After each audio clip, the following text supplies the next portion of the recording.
कोष्टी महाराज हे YouTube channel आजच subscribe करा, बेल आयकॉनवर क्लिक करा. शुद्ध सांप्रदायिक चाली, कीर्तनं, प्रवचनं, कथा, पारायणं असे वारकरी संप्रदायाशी संबंधित व्हिडिओ पहा. आपणही पहा आणि इतरांनाही आग्रहपूर्वक सांगा.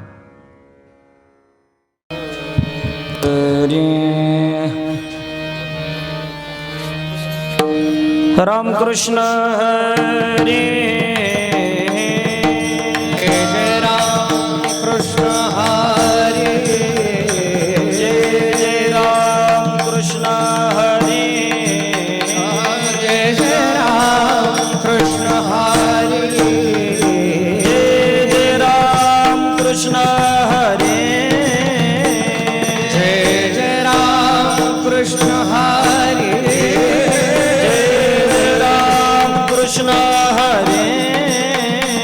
जय जय राम कृष्ण हरे.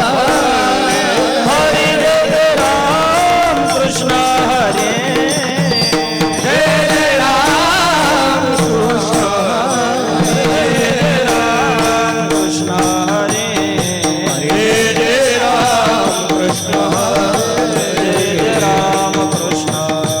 जय राम रूप पाहता लोचने. लोचने रूप पाहता लोचने. लोचने रूप पाहता लोचने. लोचने रूप पाहता लोचने. लोचने रूप पाहता लोचने. लोचने रूप पाहता लोचने. लोचने रूप पाहता लोचने. लोचने रूप पाहता लोचने. सुख झाले हो साजने. सुख झाले हो साजने. साजने तो हा विठ्ठल बरवा. बरवा तो हा विठ्ठल बरवा. सुख झाले हो साजने. सुख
रखुमा देवीवर देवीवर तो हा विठ्ठल बरवा बरवा तो हा विठ्ठल बरवा सर्व सुखाचे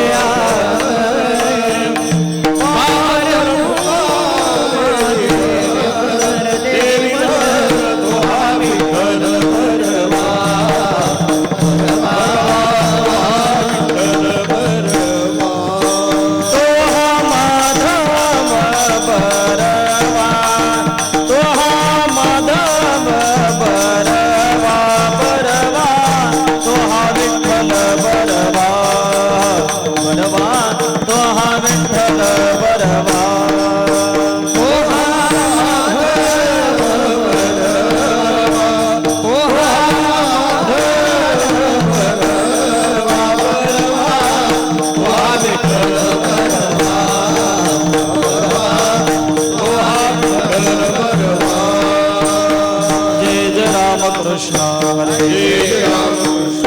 जय जय राम कृष्ण हरे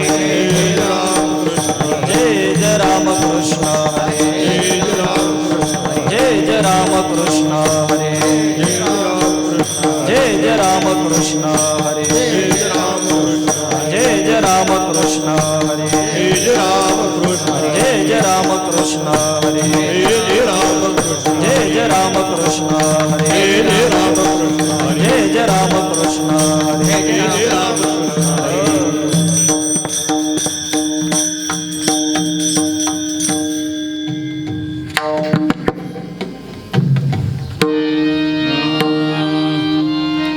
सत्य गुरु राये कृपा मज केली सत्य गुरु राये कृपा मज केली सत्य गुरु राये कृपा मज केली सत्य गुरु राये कृपा मज हरी नाही घडली सेवा काही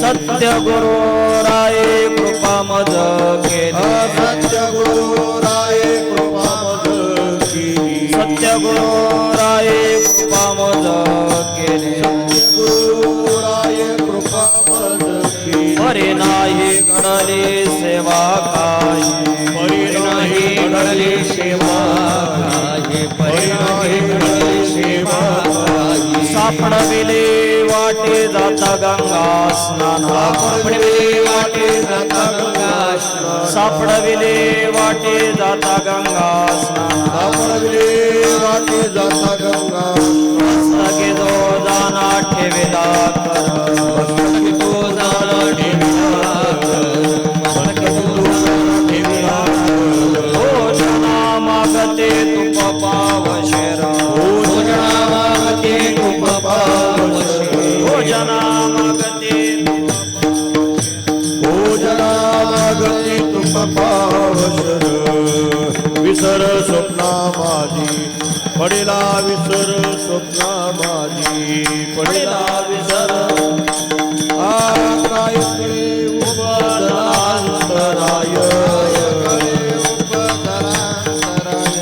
काय कडे उपदलांतराय काय कळे उपदलांतराय म्हणून या कायत्वराधारी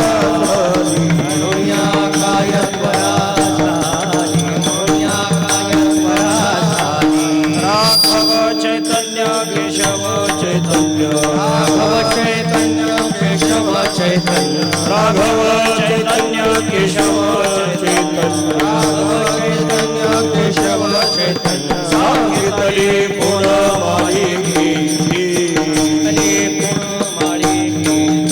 सांगितले पुर मालिकी बाबाजी आपुले सांगितले नाम बाबाजी आपुले सांगितले नाम बाबाजी आपुले सांगितले नाम बाबाजी आपुले सांगितले नाम मंत्र दिला राम कृष्ण हरी मंत्र दिला राम कृष्ण हरी मंत्र दिला राम कृष्ण हरी वाटे जाता गंगा सापडले वाटे जाता गंगा वाटे जाता गंगा वारकरी वाटे जाता गंगा स्नान मस्तकी रोजाना ठेविला कर मस्तकी रोजाना ठेविला कर मस्तकी रोजाना ठेविला कर माघ शुद्ध दशमी पावनी गुरुवार माघ शुद्ध दशमी पाहुणी गुरुवार माघ शुद्ध दशमी पावनी गुरुवार माघ शुद्ध दशमी पाहुणी गुरुवार केला अंगीकार तुकाम केला अंगीकार केला अंगीकार तुका माघ शुद्ध दशमी पावनी गुरुवार माघ शुद्ध दशमी पाहुणी गुरुवार माघ शुद्ध दशमी पावनी गुरुवार माघ शुद्ध दशमी पाहुणी गुरुवार केला अंगीकार तुकाम केला अंगीकार तुका केला अंगीकार तुका सापडविले वाटे जाता गंगा स्नान सापडविले वाटे जाता गंगा सापडविले वाटे जाता गंगा सापडविले वाटे जाता गंगा मस्तकी रोजाना ठेविला कर मस्तकी रोजाना ठेविला कर मस्तकी रोजाना ठेविला कर विडो पार भुमाये विडो पार भुमाये पार भुमाये पार भुमाये पार भुमाये पार भुमाये पार भुमाये पार भुमाये पार भुमाये पार भुमाये पार भुमाये पार भुमाये पार भुमाये पार भुमाये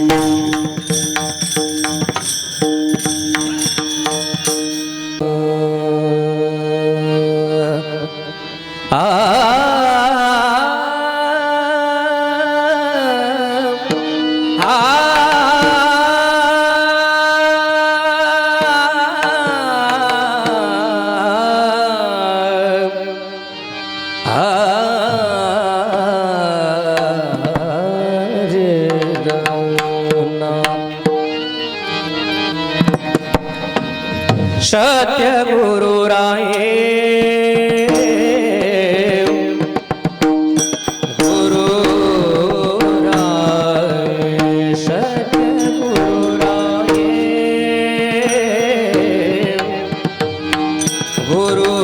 गुरु राये कृपामय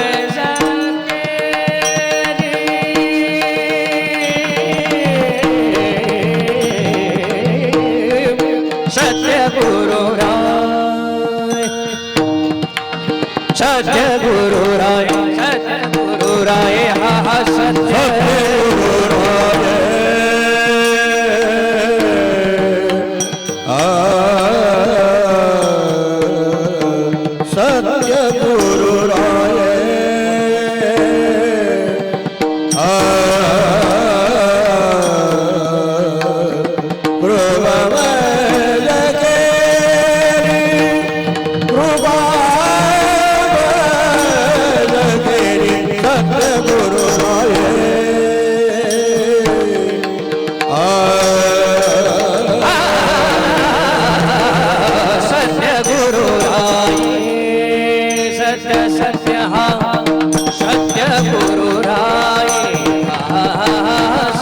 गुरु राय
सत्य गुरु राय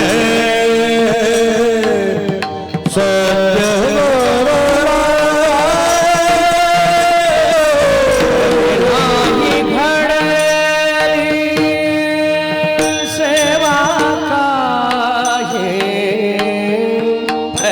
नाही घडली हा बरे नाही घडली हा बरे नाही घडली सेवा ही सापडिले वाटे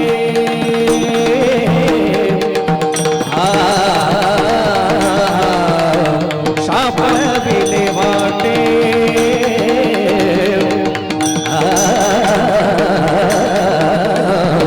जाता गंगा स्नान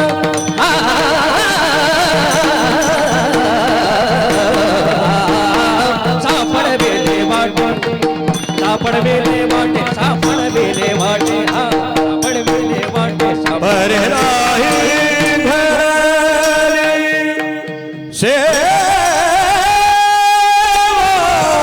काही बरे नाही घडली सेवा काही सापडविले वाटे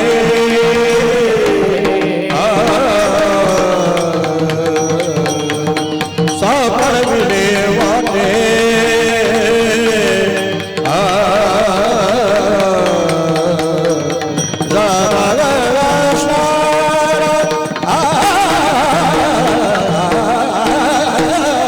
सापडविले वाटे सापडविले वाटे मस्तके तो जाना ठेवेला कर मस्तके तो जाना मस्तके तो जाना ठेवेला कर हे मस्तके तो जाना ठेवेला कर मस्तके तो जाना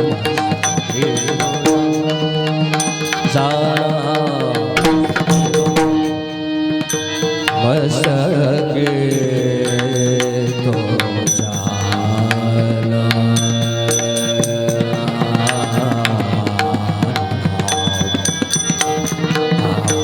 मस्तके तो जाना ठेवेला मस्तके तो जाना ठेवेला मस्तके मस्तके मस्तके मस्तके मस्तके तो जाना मस्तके तो जाना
घेतो जाना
मस्त घेतो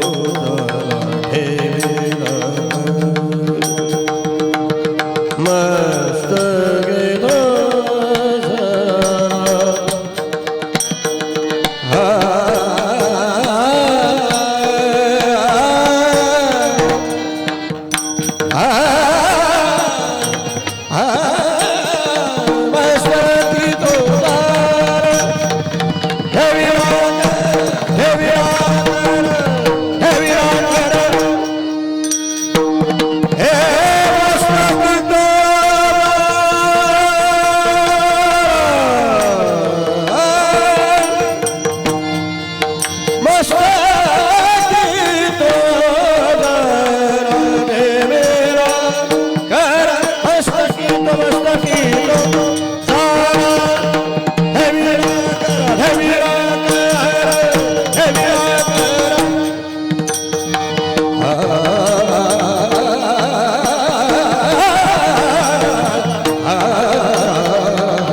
सत्यगुरुराये कृपा मज केली, सत्यगुरुराये कृपा मज केली, परी नाही घडली सेवा काही. सापडविले वाटे जाता गंगा स्नाना, मस्तकी जो जाना ठेविला कर. भोजना मागती तुप पावशेर, भोजना मागती तुप पावशेर, पडिला विसर स्वप्ना माझी. काय कळे उपजला अंतराय, म्हणून या काय त्वरा झाली. राघव चैतन्य केशव चैतन्य, सांगितली खून मालिकेची. बाबाजी आपुले सांगितले नाम, मंत्र दिला राम कृष्ण हरी. सापडविले वाटे जाता गंगा स्नाना, मस्तकी तो जाना ठेविला कर. माघ शुद्ध दशमी पाहुणी गुरुवार, माघ शुद्ध दशमी पाहुणी गुरुवार, केला अंगीकार तुका म्हणे. सापडविले वाटे जाता गंगा स्नाना, मस्तकी तो जाना ठेविला कर. पांडुरंगा करो प्रथम नमन, पांडुरंगा करो प्रथम नमन, पांडुरंगा करो प्रथम नमन. दुसरे चरणा संतांची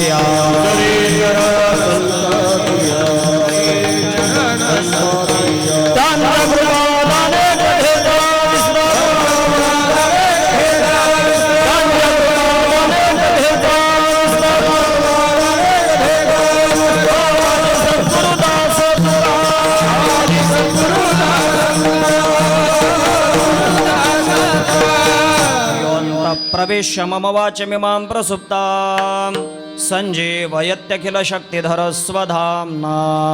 अन्यांश्च हस्तचरणश्रवणत्वगादीन्, प्राणान् नमो भगवते पुरुषाय तुभ्यम्. अलङ्कापुरी रम्यसिंहासनस्थं, पदाम्भोजतेजस्फुरदिक्प्रदेशम्. विधीन्द्रादिदेवैः सदा स्तूयमानं, समाधिस्थमूर्तिं भजे ज्ञानदेवं. नमो सद्गुरु तुकया ज्ञानदीपा, नमो सद्गुरु सच्चिदानन्दरूपा, नमो सद्गुरु भक्तकल्याणमूर्ती, नमो सद्गुरु भास्करा पूर्णकीर्ती.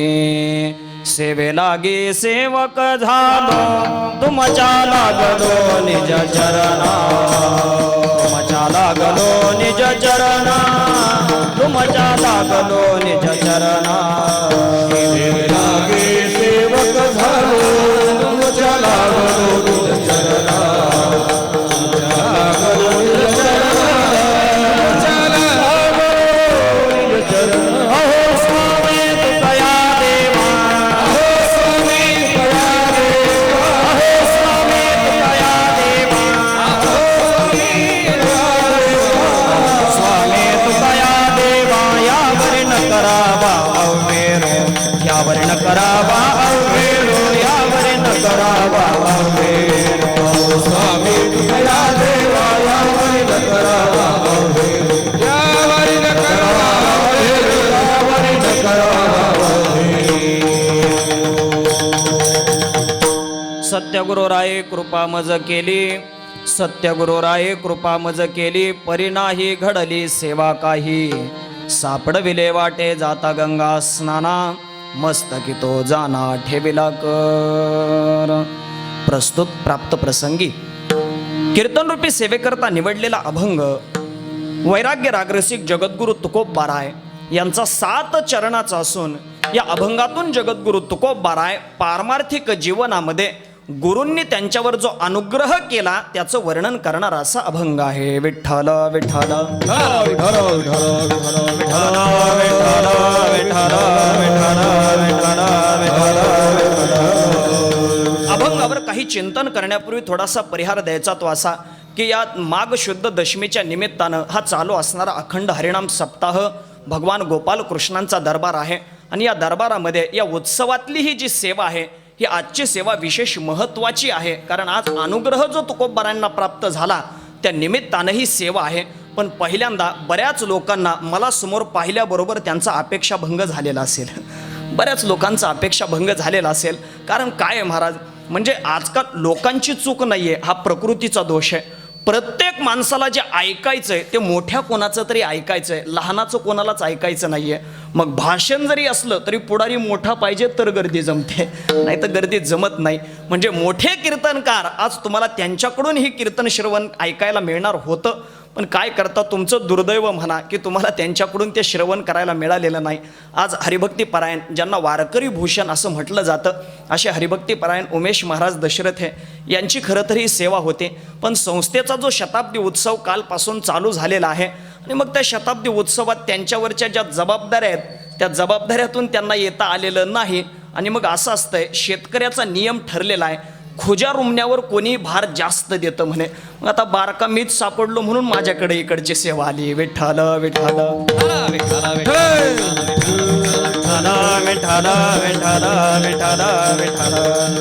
म्हणून मी आपले सामान्य कीर्तनकार आहे, अशा काही जास्त अपेक्षा माझ्याकडून तुम्ही ठेवण्याची काही कारणही नाहीये. जशी ज्ञानोबाराय तुकोबाराय मला बुद्धी देतील त्याप्रमाणे मी अभंगाचं चिंतन करण्याचा प्रयत्न करणार आहे. कारण काय महाराज, त्यात तसंही चिंतन करायचं म्हटलं की आजचा दिवस विशेष आहे महाराज. आज जगद्गुरु तुकोबारायांवर जर गुरूंची कृपा झालेली आहे तर त्यांची कृपा मला प्राप्त होईल, 2 तास कडेला लागतील, याच्या पलीकडे काही नाहीये. त्यांची कृपा प्राप्त होईल ही एक माझ्याकडं जमेची बाजू आहे. दुसरा मुद्दा माझ्या हातात असा आहे की आम्ही शिकलो ना, ते सद्गुरू श्री जोग महाराजांच्या संस्थेत शिकलो ना, मग त्या गुरुवर यांची काही कृपा प्राप्त झालेली असेल, काही सेवा घडलेली असेल, त्यातून ही चिंतन रूपी सेवा मी कडेला लावू शकतो. आणि तिसरा मुद्दा माझ्याकडे हा आहे की मी या अभंगाचं चिंतन अगदी व्यवस्थित तुमच्यासमोर मांडू शकतो याची मला खात्री आहे. खात्री असण्याचं पोरकट कारण सांगायचं ठरलं, पोरकट म्हटलंय आम्ही, पोरकट कारण सांगायचं ठरलं तर कारण असं आहे त्याचं की तुम्ही सगळे एका मतीचे आहेत, मी 12 मतीचा आहे. विठ्ठल विठ्ठल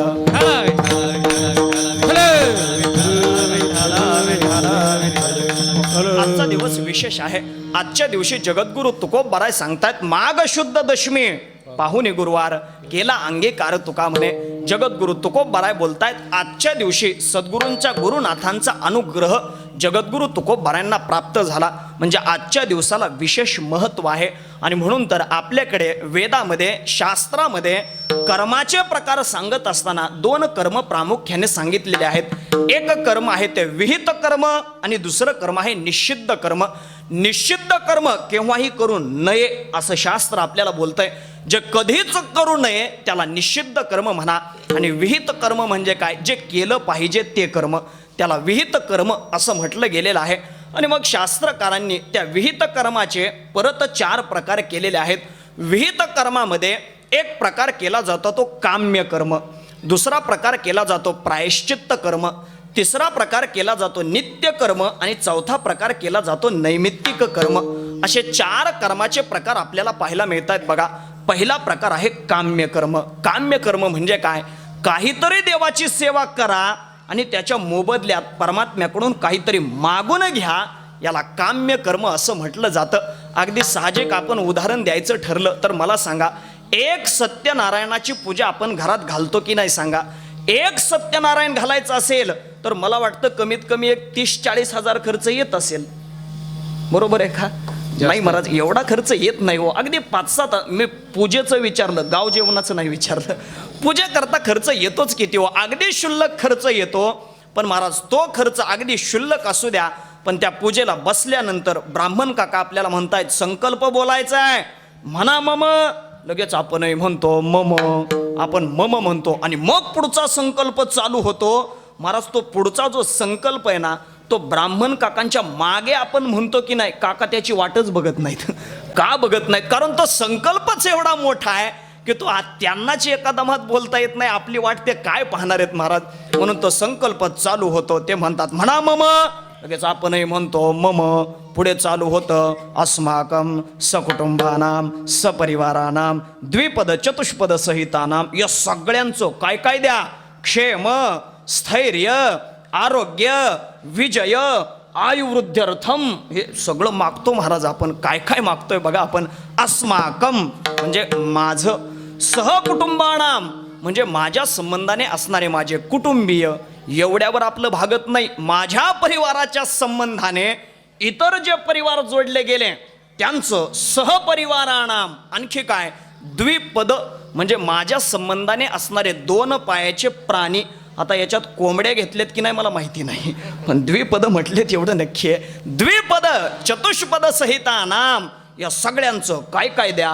क्षेम, स्थैर्य, आरोग्य, विजय, आयुहू, एवढं सगळं आपण मागतो की नाही सांगा? म्हणजे काहीतरी सेवा करा आणि त्याच्या मोबदल्यात काहीतरी मागून घ्या, याला काम्य कर्म असं म्हटलं जातं. दुसरं कर्म आहे प्रायश्चित्त कर्म. प्रायश्चित्त कर्म म्हणजे काय? महाराज, काहीतरी दैनंदिन जीवन जगत असताना आपल्याकडून अनायासे काही चुका घडत असतात, काही पाप घडत असतात. अगदी सामान्यपणे उदाहरण द्यायचंच ठरलं तर मी साधा प्रश्न विचारतो, मला सांगा, घरामध्ये बसल्यानंतर आपल्याला 1 मच्छर चावतो का 5 चावतात? एखादाच चावतो की नाही? एखादा मच्छर चावला की माणूस लगेच म्हणतो अरे अरे मच्छर दिसत आहेत, मग आणा ती बॅट आणायला लावतात आणि कमीत कमी 10-12 मारतो की नाही सांगा? म्हणजे चावला 1, मारले किती? 10-5 तरी मारले की नाही सांगा? असे अनायासे जीवन, दैनंदिन जीवन जगत असताना आपल्याकडून काही चुका घडत असतात.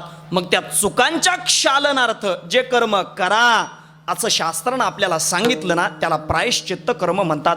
अगदी सर्वांच्या परिचयाचं उदाहरण द्यायचं ठरलं तर माणसं म्हणतात बघा, एखाद्याकडून मांजर एखाद्याकडून मेली म्हटलं की लोक म्हणतात अरे आता तुझ्याकडून मांजर मेली, आता तू काय कर?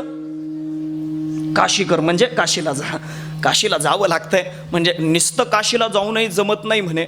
माझ्या ऐकण्यात असं आहे, काशीला जावं लागतं. तिथं गेल्यानंतर जेवढ्या आकाराची मांजर तुम्ही मारलेली आहे तेवढ्या आकाराची सोन्याची मांजर तयार करावी लागते आणि ती योग्य व्यक्तीला दान द्यावी लागते म्हणे. तेव्हा त्या प्रायश्चित्तातून, त्या पापातून सुटका आहे. नाही ते आता द्यायची का न द्यायची तो विषय माझा आत्ता नाही. माझा विषय एवढाच आहे, काही कर्म असं सांगितलं जातं की दैनंदिन आपल्याकडून काही चुका घडतात, काही पाप घडतं. त्या पापाच्या क्षालनार्थ जे कर्म सांगितलं जातं त्याला प्रायश्चित्त कर्म म्हणा. तिसरं कर्म आहे नित्यकर्म. नित्यकर्म म्हणजे काय? भल्या पहाटे आपण अलाराम लावून 8 वाजता उठलं पाहिजे. उठल्याबरोबर अगोदर बॅट टी पिला पाहिजे, बरोबर ना? नाही चुकलं काय माझं? हां, नाही मी त्याला बॅट टीच म्हणतो, बेड टी म्हणत नाही त्याला. अहो जो उठल्याबरोबर पितात त्याला बॅडच म्हणा की. उठल्याबरोबर अगोदर काहीतरी नियम असले पाहिजे. ब्रह्ममुहूर्तावर उठावं, स्नान करावं, काहीतरी देवाची पूजा करावी, तुळशीला पाणी घालावं आणि मग आपला काय दैनंदिन व्यवहार असेल तो व्यवहार केला पाहिजे. याला नित्यकर्म म्हणा. म्हणजे जे कर्म आपण रोज करतो त्याला नित्यकर्म म्हणा. आणि चौथं कर्म आहे नैमित्तिक कर्म. नैमित्तिक कर्म म्हणजे काय? ज्ञानोबराय बोलतायत तेच नित्यकर्म असतंय, फक्त त्याच नित्यकर्माला एखाद्या निमित्ताची पूट लागली की त्याला नैमित्तिक कर्म म्हणा. आणि मग ज्ञानोबराय त्या नैमित्तिक कर्माची फलश्रुती सांगताना बोलतायत, ज्ञानोबराय म्हणतायत तैसे नित्य जे का कर्म त्याची निमित्ताचे लाहे नियम येथ उंचावे तेने नाम नैमित्तिक होय. ज्ञानोबराय म्हणतायत तेच नित्यकर्म आहे, पण त्याच नित्यकर्माला जर निमित्ताची पूट लागली तर ते हजारो पटीनं फलदायी ठरतं म्हणे. म्हणून तर बघा, आंघोळ आपण रोजच करतो की नाही? रोज आंघोळ आपण करतो, पण तरीही दिवाळीच्या आंघोळीलाच आपण पहिली आंघोळ का म्हणतो? कारण ते निमित्ताची पूट लागलेली आहे. आणि मग निमित्ताची पूट लागली की ज्ञानोबराय म्हणताय तेच कर्म आहे, पण ते हजारो पटीनं फलदायी ठरत असतंय. म्हणून तर आजचा पर्व काळ आहे आणि म्हणून आजही कीर्तन सेवा आहे. तुम्ही इतर दिवशीही कीर्तन ऐकत असाल आणि आजही कीर्तन ऐकताय, पण ऐका, इतर दिवशी कीर्तन ऐकलं तर 1 कीर्तन ऐकल्याचं फळ मिळतंय, पण आजच्या दिवसाचं ही नैमित्तिक सेवा ऐकली, नैमित्तिक कीर्तन ऐकलं ना की मग तुम्ही 1000 कीर्तन ऐकल्याचं फळ मिळतंय. म्हणजे आजचं कीर्तन ऐकलं की किती कीर्तन ऐकले? 1000 कीर्तन ऐकले. म्हणजे आता उद्यापासून यायची गरज नाही म्हणता की काय? आलं पाहिजे. मला फक्त आजच्या कीर्तनाचं महत्त्व, आजच्या दिवसाचं महत्त्व सांगायचं आहे. ज्ञानोबराय म्हणताय तेच कर्म आहे, पण निमित्ताची पूट लागली की ते हजारो पटीनं फलदायी ठरतं. आणि म्हणून आज ही नैमित्तिक सेवा आहे. आजच्या दिवशी जगद्गुरु तुकोबराय म्हणतायत माझ्यावर गुरूंचा अनुग्रह झाला. कारण काय आहे महाराज, माणूस म्हणून आपण जन्माला आलो ना की मानवी जीवनाची सार्थकता कशात असेल तर जगद्गुरु तुकोबराय बोलतायत की नाही, तुका म्हणे जन्मा आल्याचे सार्थक, तुका आल्याचे सार्थक तुका म्हणे जन्मा आल्याचे सार्थक तुका म्हणे जन्मा आल्याचे सार्थक विठ्ठलाचे एक देखिले या. विठ्ठलाची एक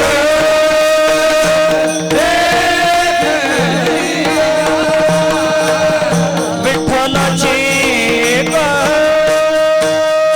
देखिले या. विठ्ठलाची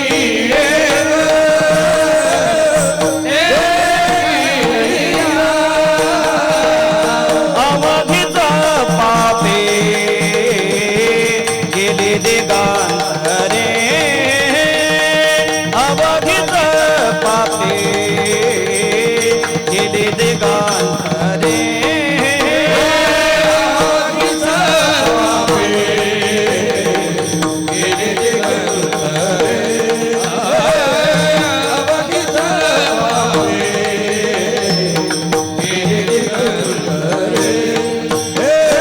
तुका म्हणे जन्मा आल्याचे सार्थक तुका म्हणे जन्मा आल्याचे सार्थक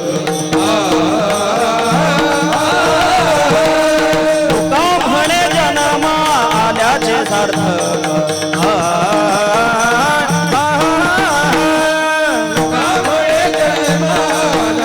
सार्थक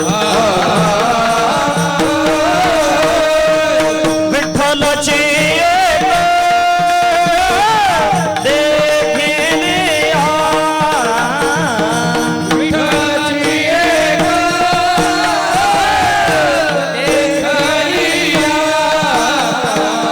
विठ्ठलाची एक देखिले या. विठ्ठलाची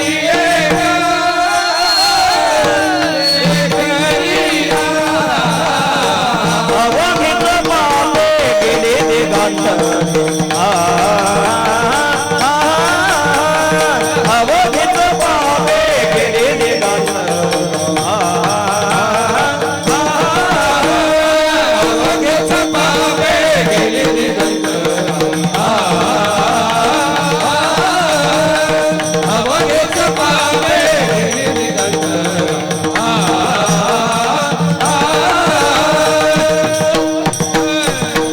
महाराज बोलतात या जन्माला आल्याच्या नंतर या देहाला आल्याची सार्थकता कशात आहे तुका म्हणे जन्मा आल्याचे सार्थक विठ्ठलाची एक देखील या.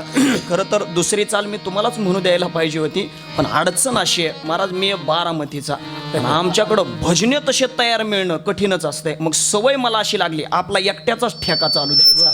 मग ती सवय लागल्याचा परिणाम आहे दुसरं काही नाही. आणि दुसरा नियम असा आहे प्राणीशास्त्राचे अनेक नियम आहेत बघा.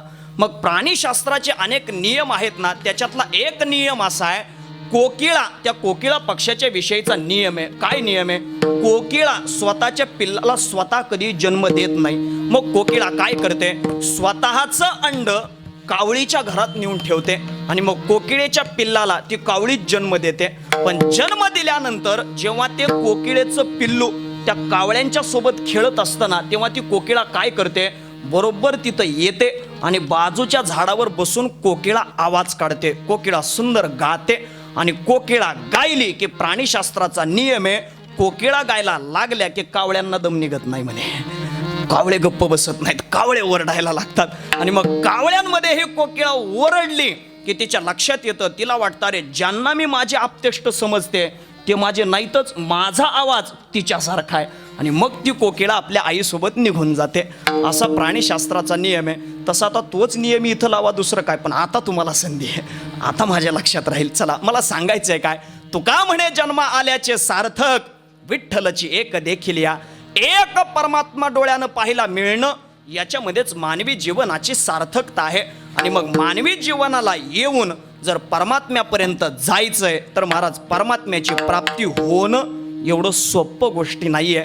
महाराज एकतर दुर्लभम त्रयमय देवानुग्रह हेतुकम शंकराचार्य बोलतात की नाही व 3 गोष्टी दुर्लभ आहेत. पहिल्यांदा मनुष्यत्व, मनुष्य म्हटले नाही मनुष्यत्व म्हटलेत. मनुष्यत्व प्राप्त होणं दुर्मिळ आहे, संतांचा सहवास प्राप्त होणं दुर्मिळ आहे आणि देवापर्यंत जाता येणं दुर्मिळ आहे, कठीण आहे. मग परमात्म्याची जर प्राप्ती करून घ्यायची आहे तर महाराज परमात्म्याची प्राप्ती सहजासहजी होत नसते. महाराज परमात्म्याची प्राप्ती सहजासहजी होत नाही. परमात्म्याकडे जाण्याकरता संतांची कृपा व्हावी लागते, तेव्हाच आपल्याला देवाकडे जाता येतं, असा नियम आहे. निळोबारांच्या प्रमाणातून जर विचार करायचा ठरला तर निळोबाराय काय गोड उत्तर देतात. निळोबाराय सांगतायत, एक दृष्टांतच अगोदर देतो मग प्रमाण सांगतो.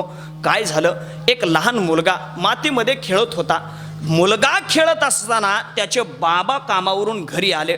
आल्याबरोबर हा पळत गेला, बाबा आले करत पळत गेला. आता मातीमध्ये खेळणारा मुलगा, सगळे हातपाय त्याचे भरले होते, कपडे भरले होते. आता मला सांगा, पांढऱ्या शुभ्र कपड्यात आलेला बाप आता या भरलेल्या मुलाला उचलून घेईल का जरा बाजूला सारतो? महाराज तो बाजूला सारतो, नाहीतर हाताला पकडून घरात नेतो, पण उचलून घेत नाही. कपडे खराब होतील ना, उचलून घेत नाही. मग त्या मुलाला बापाने बाजूला ढकललं की त्या मुलाला एकमेव आधार घरात असतो, ती म्हणजे आई असते.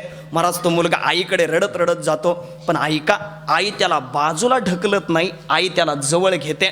आई त्याचे ते भरलेले कपडे काढते, त्याचे हातपाय स्वच्छ धुते आणि एकदा त्याचे हातपाय स्वच्छ धुवून झाले, सुंदर असा परत दुसरा ड्रेस त्याला घालते आणि त्याचा चांगला मेकअप करून मग त्याला म्हणते आता बापाकडे जा. आणि मग तो जेव्हा बापाकडे जातो तेव्हा मला सांगा, ज्या बापानं हातपाय भरलेत म्हणून बाजूला काढलं, आता तोच बाप त्या मुलाला उचलून घेतो की नाही सांगा? निस्ता उचलून घेत नाही, उचलून त्याचा मुका सुद्धा घेतो की नाही सांगा?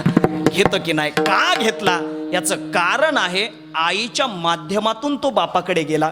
म्हणून तर निळोबाराय म्हणतायत, महाराज ज्यांचा लळा परमात्म्यानं पाळावा असं जर वाटत असेल ना, तर आपला लळा परमात्म्याने पाळण्याकरता आपण अगोदर संतांच्याकडे गेलं पाहिजे. संत आपल्याला या संसारातला जो मळ लागलेला आहे तो सगळाच्या सगळा मळ धुवून टाकतात.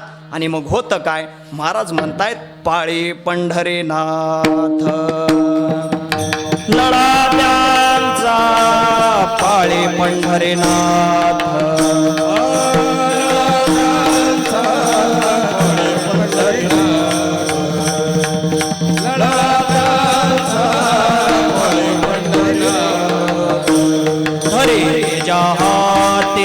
संत कृपावंत, हरी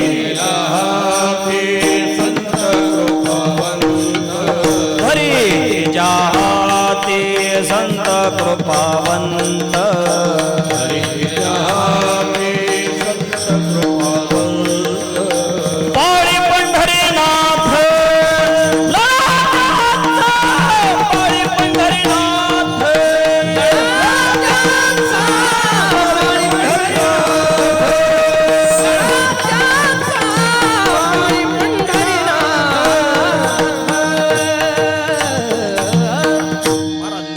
सांगतायत, धरी तिच्या हाती संत कृपावंत, पाळी पंढरीनाथ लळा त्यांचा. एकदा जर संतांनी हाताला धरलं ना तर पंढरीनाथ सुद्धा आपला लळा पाळल्याशिवाय राहत नाही. म्हणजे धरितीच्या हाती संत कृपावंत, देवाकडे जायचंय ना, या मनुष्य देहाला आल्याच्या नंतर सार्थकता कशात आहे तर विठ्ठलची एक देखील या आणि त्या परमात्म्याला पाहायचं आहे तर संतांकडे गेल्याशिवाय त्या परमात्म्याची भेट होत नाही. आणि म्हणून संतांनी जर हाताला धरलं ना तर मग पाळी पंढरीनाथ लळा त्यांचा. निस्ता जवळ घेत नाही, आपले लाड पुरवतो. निळोबाराय म्हणतायत, तो परमात्मा आपले लाड पुरवतो. आणि म्हणून ऐका, संतांची कृपा झाल्याशिवाय देव भेटत नाही. याच्याकरता अगदी प्रसिद्ध उदाहरण सांगायचं ठरलं तर रामायणामध्ये याच्याकरता उदाहरण आहे. काय झालं म्हणे, सीता मातेचा शोध करण्याकरता हनुमंतरायांनी उड्डाण केलं, लंकेमध्ये गेले. आणि लंकेमध्ये गेल्याच्या नंतर सूक्ष्म रूप धारण करून हनुमंतराय सगळ्या लंकेचा शोध घेऊ लागले. पण तुलसीदासजी बोलतायत, हनुमंतराय लंकेत शोधतायत, पण काय काय शोधलं याचं वर्णन तुलसीदासजींनी केलेलं आहे. पहा, मंदिर मंदिर प्रतिकरी शोधा, जहाँ तहाँ देखे अगणित ज्योत,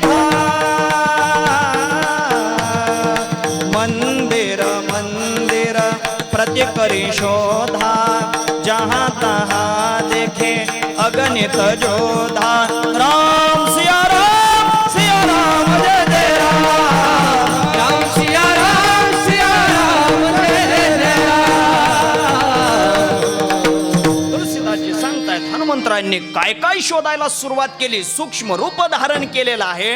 आणि आता शोधतात काय, मंदिर मंदिर प्रति करी शोधा, मंदिर शोधायला सुरुवात केली। आता ऐका, एकच शब्द आहे पण दोन वेळेला वापरलाय, मंदिर प्रति करी शोधा, दोन वेळेला शब्द वापरला। मग त्यांना काय आणखीन शब्द नव्हते म्हणून काय?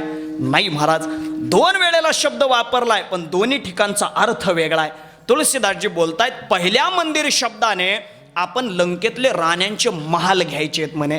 पहिल्यांदा राण्यांचे महाल शोधले, कारण हनुमंतराय विचार करतात, अरे सीता म्हणजे सामान्य नाही, एका जनक राजाची कन्या आहे आणि रामप्रभूंची पत्नी आहे, म्हणजे एका राजाची कन्या आणि एका राजाची पत्नी आहे, तर रावण तिला इकडे तिकडे ठेवणार नाही, तिला महालात ठेवलं असेल। म्हणून सुरुवातीला राण्यांचे महाल शोधले, कारण आपण घराला सुद्धा काय म्हणतो, मंदिर म्हणतो की नाही सांगा। म्हणून राण्यांचे महाल शोधले, सीतामाता भेटल्या नाहीत। मग हनुमंतरायांनी दुसऱ्या शब्दाने मंदिर, या दुसऱ्या मंदिर शब्दाने लंकेतले मंदिर शोधले म्हणे। पण आता मला सांगा, लंकेचा देवच रावण आहे, तर लंकेत मंदिर कोणाचं? अहो रावणाचेच मंदिर ना, सगळे मंदिर हनुमंतराय शोधायला लागले। लंकेत मंदिर कोणाचे? रावणाचे। म्हणजे लंकेत रावणा सगळे मंदिर कोणाचे? रावणाचे। रामाचं मंदिर नाही, लंकेत रामाचं मंदिर नाही, म्हणजे जिथं रामाचं मंदिर नाही त्याला काय म्हणायचं? म्हणा बुवा तुमचं, तुम्ही काय म्हणायचं ते। चला मला सांगायचं काय, महाराज लंकेतले मंदिर शोधले महाराज, तिथे सीतामाता भेटल्या नाही। मग हनुमंतरायांनी विचार केला, कारण हनुमंतराय म्हणजे बुद्धिमताम वरिष्ठम, हनुमंतरायांनी विचार केला, सीतामाता म्हणजे वैष्णव आहेत आणि वैष्णवाचं घर ओळखायचंय तर सोपी खून आहे म्हणे, ज्या घराच्या समोर तुलसी वृंदावन ते घर वैष्णवाचं। महाराज हनुमंतरायांनी अख्ख्या लंकेचा शोध घेतला, एकच महाल असा दिसला की त्या महालाच्या समोर तुलसी वृंदावन दिसलं। कोणाचा असेल हो तो महाल? बिभीषणजींचा। महाराज हनुमंतरायांनी ते तुळशी वृंदावन पाहिलं, त्या महालामध्ये प्रवेश केला आणि प्रवेश करून आतमध्ये जातात आणि पाहतात तर काय, महाराज ते बिभीषणजी रामप्रभूंचं भजन करतायत, श्रीराम जय राम जय जय राम, श्रीराम जय राम जय जय राम, ते भजन चालू होतं। आता महाराज हनुमंतरायांच्या आवडीचा विषय भजन, आणि मग भजनामध्ये हनुमंतराय एवढे तल्लीन झाले की जवळ 11:15 वाजले। हनुमंतराय भजन करतायत, बिभीषणजी भजन करतायत। बिभीषणजी जरा सावध झाले, बिभीषणजी म्हटले, माझं भजन बंद पडावं म्हणून प्रयत्न करणारे राक्षस इथे राहतात, आज मला भजनात मदत कोण करतं?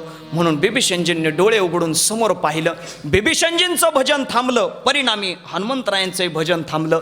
हनुमंतरायांनी डोळे उघडून समोर पाहिलं, दोघांची नजरानजर झाली आणि नजरानजर झाल्याबरोबर बिभीषणजींनी हनुमंतरायांना प्रश्न केलाय, बंधू कोण हो आप, तुम्ही कोण आहात असा प्रश्न केला।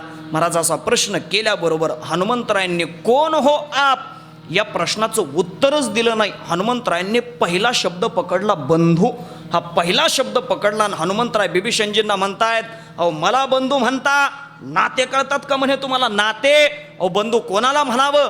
ज्यांचे माता पिता एक त्यांना बंधू म्हटलं पाहिजे, नाते कळतात का म्हणे? नाते सांगा बरं, आपल्या आईची बहीण आपली कोण लागते? मावशी, आईचा भाऊ मामा, आईची आई आजी, आईचे वडील, आईचा नवरा, हा नाही, नाते कळतात का नाही बघितलं, दुसरं काही नाही। मला नातं कळतं का म्हणे तुम्हाला? अहो म्हणे ज्यांचे माता पिता एक त्यांना बंधू म्हटलं पाहिजे। आणि मग म्हणे ऐका, तुम्ही आणि आम्ही बंधूच आहोत। का बंधू आहोत? कारण या जगताचा पिता म्हणजे रामप्रभू आहे आणि या जगताची माता म्हणजे सीता माता आहे, आपण बंधू झालो। पण हनुमंतराय म्हणतायत, तनिक तुम्ही अधुरे तनिक हम भी अधुरे, काही अर्धे तुम्ही आहात आणि काही अर्धा मी आहे। मी अर्धा का आहे? मला प्रभूची भेट झालेली आहे, पण अजून आई कुठे हे मला माहिती नाही। आणि तुम्ही अर्धे का आहात? आईला कुठं ठेवलेलं आहे हे तुम्हाला माहिती आहे, पण अजून बापाची भेट तुम्हाला झालेली नाही। म्हणून हनुमंतराय म्हणतायत, तुम्ही मला आईचा पत्ता सांगा, म्हणजे तुम्ही मला आई दाखवा, मी तुम्हाला बापापर्यंत पोहोच करतो. याला म्हणतात संतांची कृपा झाली तर आपल्याला देवापर्यंत जाता येतं, अन्यथा ते शक्य नाही. आणि म्हणून खरं तर काय आहे महाराज, संतांची कृपा झाली तरच परमात्म्याचा अनुग्रह होत असतोय. आणि संतांची कृपा होत झालेली नसेल आणि समजा देव जरी आपल्या स्वाधीन असेल तरी सुद्धा आपण थोडेसे अर्धेच ठरतो. याला अगदी लीला म्हणून चरित्र पाहायचं ठरलं तर नामदेवरायांचं चरित्र आपल्याला पाहता येतं की नाही सांगा.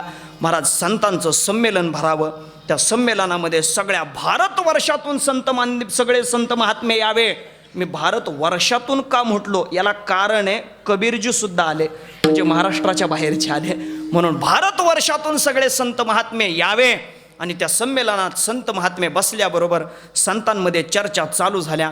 आता मला सांगा, संत एकत्र आलेत मग त्यांच्या बोलण्याचा विषय काय असणार आहे हो महाराज? आपल्यासारखे सामान्य विषय त्यांचे आहेत काय? पाऊस पडला का, पिकं चांगले आले का, कांद्याचे दर कमी झाले का, अजून वाढले, असलं काय असणार आहे काय?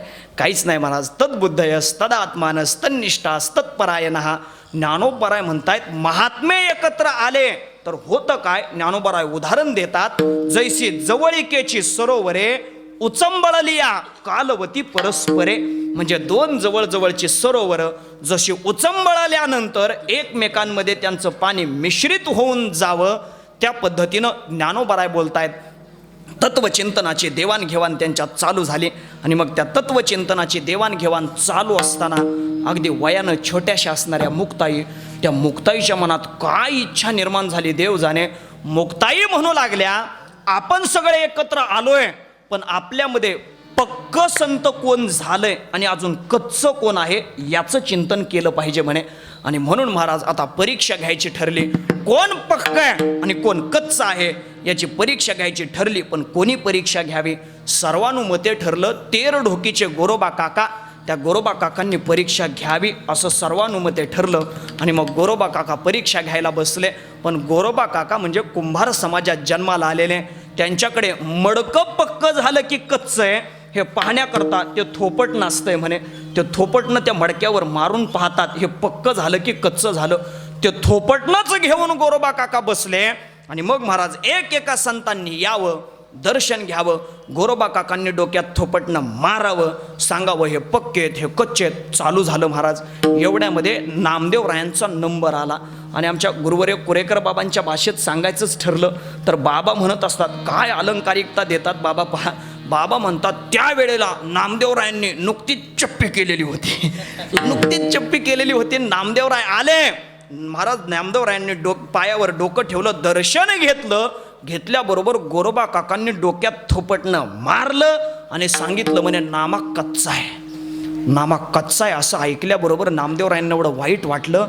नामदेवराय थेट तिथून निघाले, पांडुरंगाच्या मंदिरात रावळात गेले.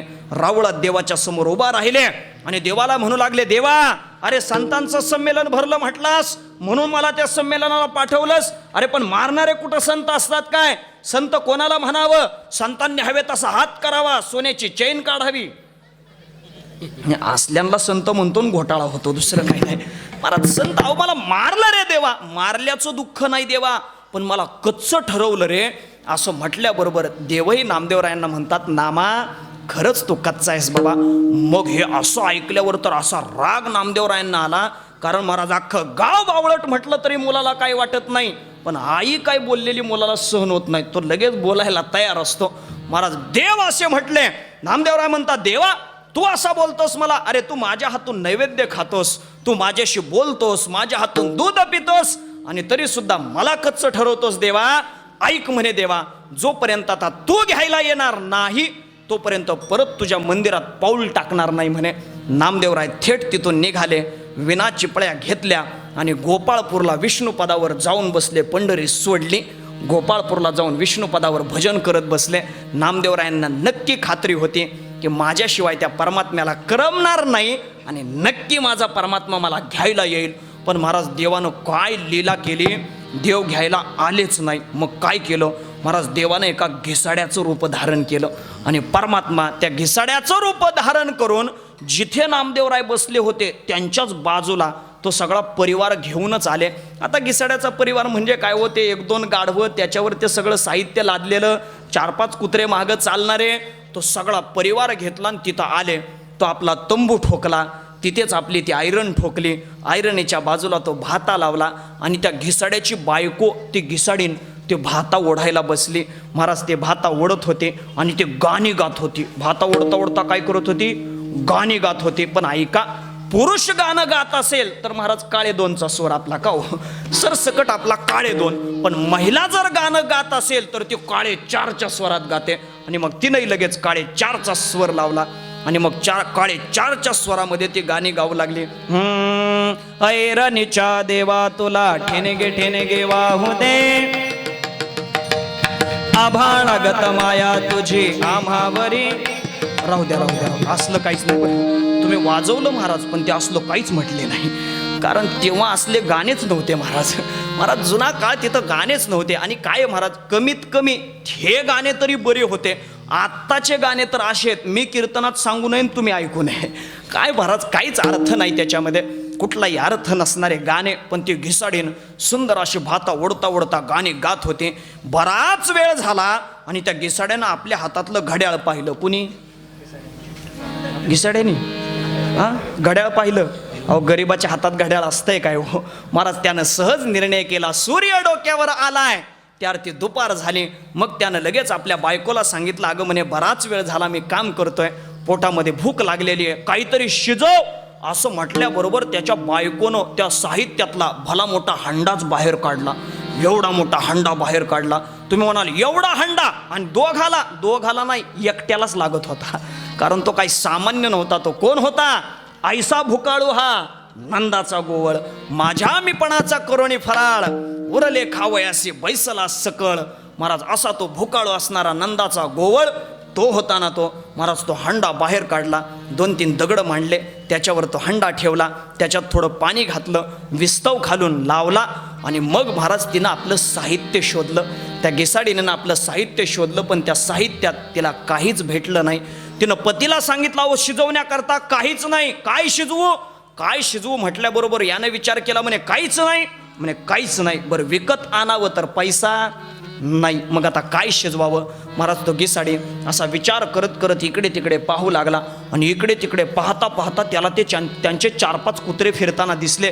लगेच बायकोला सांगितलं, म्हणे पकड कुत्रे, काप, टाक हंड्यामध्ये. महाराज तिने लगेच कुत्रे पकडले, कापले, हंड्यामध्ये टाकले. विचारलं भरला का हंडा? नाही म्हणे, अजून अर्धा सुद्धा नाही. मग परत त्या घिसाड्यानं असं इकडं तिकडं पाहिलं, अजून काय शिजवावं? त्याला ते त्यांचं गाढव दिसलं. म्हणे पकड गाढव, काप, टाक हंड्यामध्ये. महाराज तिने लगेच गाढव पकडलं, कापलं, हंड्यामध्ये टाकलं. विचारलं भरला का हंडा? नाही म्हणे, अजून थोडासा रिकामाच आहे. मग परत त्या घिसाड्यानं असं इकडं तिकडं पाहायला सुरुवात केली आणि त्याला ते विनेकरी दिसलं. म्हणजे तुम्ही नाही बरं महाराज, विनेकरी म्हणजे नामदेवराय. नामदेवराय दिसले आणि तो घिसाडी म्हटला धोर म्हटल्याबरोबर नामदेवरायांनी धोत्राचा आचाकोचा केला. पळत नामदेवराय पांडुरंगाच्या मंदिरात राऊळात आले. घामाघूम झालेले नामदेवराय, देवा अरे बाबा गोपाळपूरला मांसभक्षी राक्षस आले. म्हणजे नामदेवरायांना असं म्हणायचंय की राक्षसच मांस खातात, मला काहीच म्हणायचं नाही. नामदेवराय म्हणतात मांसभक्षी राक्षस आले देवा, अरे बाबा मला मारायला उठले होते. ही सगळी अवस्था नामदेवरायांची पाहिली आणि पुन्हा एकदा परमात्मा नामदेवरायांकडे पाहून हसायला लागले. नामदेवरायांना असा राग आला, म्हणे देव हसतो काय रे प्रत्येक वेळी? अरे बाबा मला मारायला उठले होते, कसा तरी जीव वाचवून धावत आलो. हे ऐकल्याबरोबर नामदेवरायांना तो परमात्मा म्हणतोय, नामा अरे बाबा तो गाढव दुसरा तिसरा कोणी नव्हता, तो घिसाडी दुसरा तिसरा कोणी नव्हता, तो मीच होतो. असं म्हटल्याबरोबर महाराज नामदेवरायांनी पहिल्या टाचावर केल्या आणि देवाचा गळा चेक केला. म्हणजे तुळशीची माळ काढली कधी तेवढं सांग, कारण कुत्रे शिजायला घातले होते ना. देव म्हणतात नामा असं काही घडलेलं नाही बाबा, ती केवळ एक लीला होती. तो घिसाडी म्हणजे मीच झालो होतो, ते घिसाडीन रुक्मिणी झाली होती, तो गाढव दुसरा तिसरा कोणी नव्हता, तो गरुड होता. म्हणून असं काही घडलेलं नाही, मी ते केवळ एका लीलेनं तुला दाखवलं. आणि मग जेव्हा नामदेवरायांना विसोबा खेचरांकडे पाठवलं आणि त्यांची कृपा होऊन जेव्हा नामदेवराय आले, तेव्हा कुत्रा आपल्याकडे त्यांच्या समोर येऊन रोटी घेऊन धावतो, तर नामदेवराय त्या कुत्र्याच्या मागे तुपाची वाटी घेऊन धावतात की नाही सांगा? देवा कोरडं खाऊ नका, तूप लावून खा.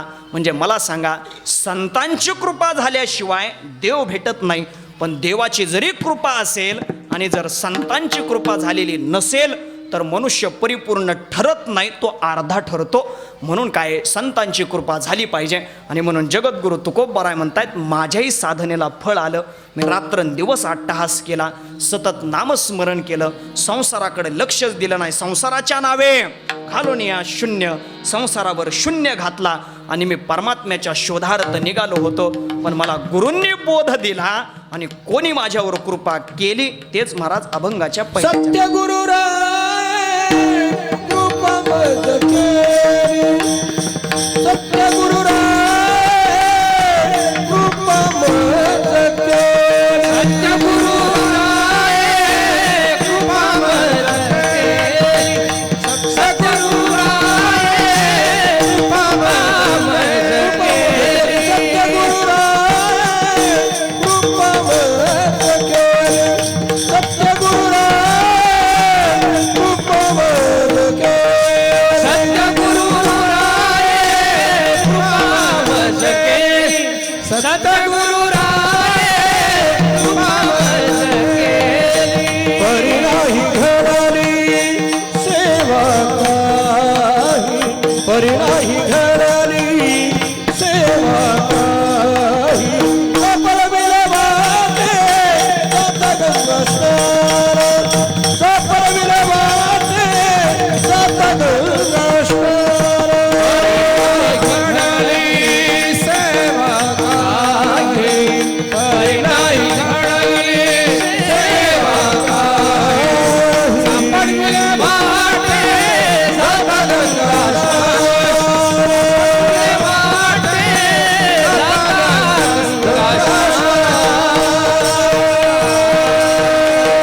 महाराज बोलतायत सत्य गुरुराय कृपा मज केली, माझ्यावर कृपा केली. पण महाराज बोलतायत परी नाही घडली सेवा काही. महाराज बोलतायत मी तर गुरूंची कोणतीही सेवा केली नाही, पण माझ्यावर त्यांची कृपा झाली. कारण महाराजांचं सगळं चरित्र तुम्ही पहा. महाराज जगद्गुरु तुकोबाराय परमार्थ पथावर आरूढ झाले ना, केव्हा आरूढ झाले हो? महाराज बोलतायत की आमच्या परंपरेमध्ये ही तर वारी पंढरीची होतीच. महाराज वर्णन असं आहे, मी देहूकरांच्या गाथ्याचं काही चिंतन केलं ना, त्या देहूकरांच्यांना चरित्र तुकोबारायांचं विचारलं तेव्हा महाराज देहूकरांच्या लोकांनी मला सांगितलं की तुकोबाराय जे बोलतात की ना, विश्वंभर बाबांची आई म्हणजे आपण बोलतो की विश्वंभर बाबांपासून तुकोबारायांच्या म्हणजे पिढीमध्ये वारी आहे, म्हणजे 7 पिढ्या आधीपासून पंढरीची वारी आहे असं आपण चिंतन ऐकतो. पण विश्वंभर बाबांच्या आईनं विश्वंभर बाबांना उपदेश केल्याचे अभंग आहेत की बाबा तुझ्या पिढीमध्ये तुझ्या पूर्वजांमध्ये पंढरीच्या वारीचा नियम आहे. आपण जावलीला राहत असताना जावलीवरून आपले लोक तिकडे पंढरीला जात होते आणि तू त्या वारीला जात नाहीस ना, म्हणून संकट येत आहेत बाबा, तू जा वारीला जा असा उपदेश केल्याचे अभंग आहेत महाराज. म्हणजे किती पिढ्या अगोदर वारी होती देव जाणे महाराज. म्हणजे अगोदरपासून परंपरा आहे. पण चला आपण विश्वंभर बाबांपासून मानतो की नाही, विश्वंभर बाबांपासूनची परंपरा पहा. जगद्गुरु तुकोबाराय म्हणतायत सुरुवातीला तर काय माहिती होतं महाराज. जगद्गुरु तुकोबारायांचं पूर्वचरित्र पहा. अगदी संसाराची संपन्नता असणारे तुकोबाराय, 3 वाडे स्वतःच्या मालकीचे असणारे जगद्गुरु तुकोबाराय, सावकारकीचा व्यवसाय असणारे जगद्गुरु तुकोबाराय. पण महाराज देव भक्ता लागी करुणिदी संसार, अंगे वारावार करून ठेवे. भक्ताचा संसार हा देवाला पाहला जात नाही म्हणे. देव भक्ताला संसार करू देत नाही. आणि म्हणून तर ज्याच्या संसाराचं वाटोळं व्हायला लागलंय पण परमार्थ पथावर असणाऱ्याच्या, नाही तर बाकीच्याच्या नाही, परमार्थ पथावर आहे आणि संसारामध्ये संकटच येत असतील आणि त्या संकटाने आपण जर देवाकडेच जात असू तर महाराज म्हणतायत काय तीच खरी देवाची कृपा समजा. कारण देव काय करतो त्याच्यापुढे चिरा संसाराची. महाराज देवाची ते खून आला ज्याच्या घरा, देव ज्याच्या घराला येतो ना त्याच्या संसारावर चिरा म्हणजे दगड पडला जातो. आणि तुकोबाराय म्हणतायत तीच अवस्था झाली. तुकोबारायांचे वडील गेले, नंतर आई गेली, आई गेल्यानंतर मोठी भाऊजाई गेली. मोठी भाऊजाई गेल्याचा परिणाम जगद्गुरु तुकोबारायांचे मोठे बंधू सावजी महाराज संसारापासून पहिलेच विरक्त होते. बायको मेली. महाराजांना वाटलं, सावजी महाराज म्हणू लागले चला आत्ता संसारातून सुटलो. संसार सोडला, वनामध्ये निघून गेले. अगदी कमी वयात अल्प वयामध्ये जगद्गुरु तुकोबारायांवर संसाराची जबाबदारी पडली. पण ऐका महाराजांनी ती जबाबदारी समर्थपणे पेलली, सुंदर असा संसार करायला लागले. पण महाराज एवढ्यावर देवाचं समाधान झालं नाही. मग देवाने आणखीन संकट पाठवले. दुष्काळे आटीला, द्रव्य नेला मान, स्त्री एक अन्न करिता मेली. महाराज म्हणतात दुष्काळ पडला. त्या दुष्काळाचं निवारण करण्याकरता आमच्या जवळचं द्रव्य खर्ची झालं. द्रव्य गेल्याचा परिणाम समाजातला मानही गेला. दुष्काळे आटीला, द्रव्य नेला, मान नेला. द्रव्यानं मानही गेला, द्रव्य गेलं. द्रव्य गेलं, मान गेला. आणखी काय झालं म्हणे, स्त्री एक अन्न करिता मेली. जगद्गुरु तुकोबारायांची पहिली पत्नी अन्न करून मरण पावली. आणि मग जगद्गुरु तुकोबाराय म्हणू लागले, संसाराची अंगी अवघीच व्यसने, सगळे व्यसनच आहेत. महाराज संसार हा कठीण आहे, मग काय करावं, या संसारात सुख नाही. मग जगद्गुरु तुकोबाराय म्हणतायत, तुका म्हणे त्यांचा संग नव्हे बरा, शोधित विठ्ठला जाऊ. आता विठ्ठलाच्या शोधार्थ महाराज निघाले. पण ऐका, महाराज देवाच्या शोधार्थ गेले याच्याकरता दोन कारणं प्रामुख्यानं घडले की नाही सांगा. एक कारण काय घडलं, दुष्काळ पडला. आणि दुसरं कारण घडलं, स्त्री एक अन्न करिता मेली. पण याच दोन कारणास्तव जर जगद्गुरु तुकोबाराय देवाच्या शोधार्थ गेले असं जर तुमचं म्हणणं असेल ना, तर मी तुम्हाला दोन प्रश्न विचारतो, मला उत्तर द्या. मला सांगा, 1972 साली महाराष्ट्रामध्ये मोठा दुष्काळ पडला होता म्हणतात, बरोबर आहे ना? बरोबर आहे का? 72ला दुष्काळ, म्हणजे आम्ही तर काय तो पाहिला नाही, पण 72चा दुष्काळ आम्ही पाहिलाय असं म्हणणारी कितीतरी मंडळी आज जिवंत आहेत की नाही सांगा. करा बरं हातच वर, आम्ही दुष्काळ पाहिला 72चा. वा वा वा, भरपूर आहेत, हात खाली करा. भरपूर लोक आहेत, म्हणजे आम्ही 72चा दुष्काळ पाहिलाय असं म्हणत त्यांनी हात वर केला. आता मी दुसरा प्रश्न विचारतो, दुष्काळ पडला म्हणून आमच्या गावातला एक व्यक्ती देवाच्या शोधार्थ गेला आणि त्याला मी पाहिलाय असं म्हणणाऱ्यांनी हात वर करा. नाही, म्हणून दुष्काळ पडला म्हणून देवाच्या शोधार्थ गेले असं नाही.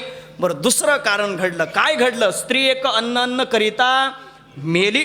महाराज म्हणतात, माझी पहिली पत्नी अन्न करून मरण पावली. मग आता मला परत उत्तर द्या, कोणाची मरत नाही हो? मरते की नाही एखाद्याची? म्हणजे कोणाची मरावी अशी आपली अपेक्षा नाही, पण मरते की नाही सांगा. पण माणसं असे लबाडेत महाराज, एखाद्याची बायको मेली की काय करतात बघा, म्हणलेच लोक दुसरे करतात. दशक्रिया होईपर्यंत सुद्धा थांबत नाहीत माणसं, लगेच जाऊ द्या. आता उदाहरण मला आठवलंच म्हणून एक विनोद म्हणून सांगून जातो.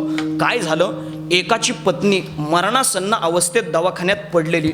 हा तिला भेटायला गेल्याबरोबर तिनं त्याचा हात पकडला आणि बोलायला लागली, अहो आता मी जगणार नाही, काहीच श्वास माझे शिल्लक राहिलेत, माझं मरण मला समोर दिसतंय, आता मी जगणार नाही, काहीच माझे काही श्वास शिल्लक राहिले, अगदी 10-5 मिनिटाची मी सोबतीये आणि या काळात तुम्ही माझ्या जवळ असला पाहिजेत अशी माझी इच्छा आहे, मला सोडून जाऊ नका, अशी ती म्हणायला लागली, रडायला लागली.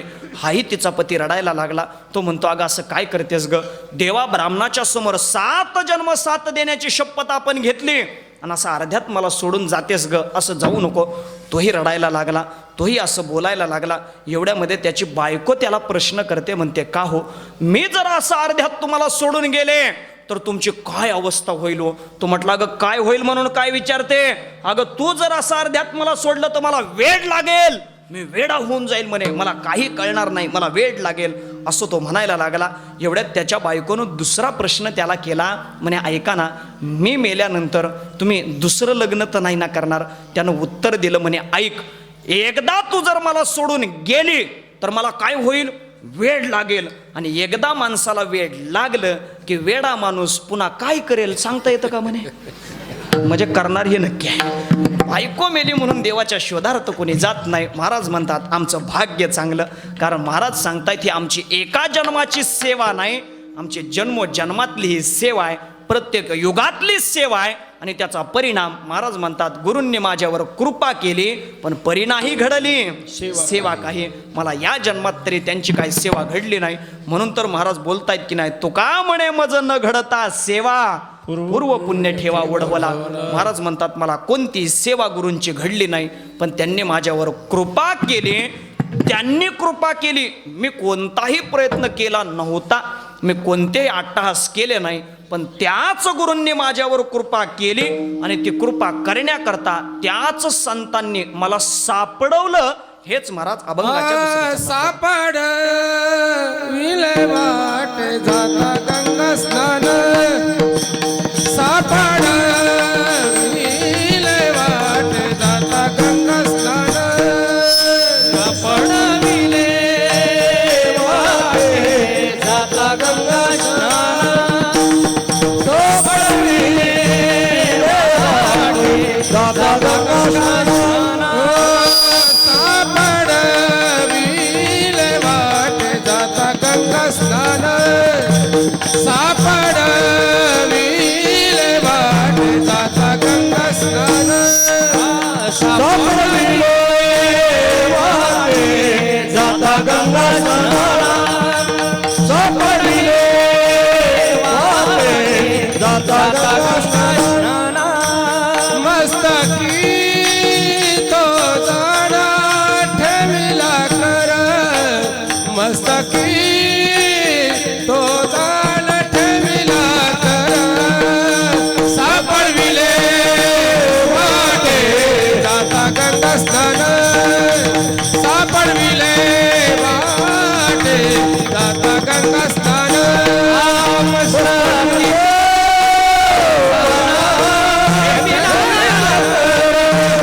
मस्तकी तो जाणा ठेविला कर सापडविले वाटे जाता गंगा स्नान सापडविले वाटे जाता गंगा स्नान जाता गंगा स्नान महाराज बोलतायत, मला कोणतीही सेवा संतांची घडली नाही, पण ती सेवा घडलेली नसताना सुद्धा त्यांनी सापडविले.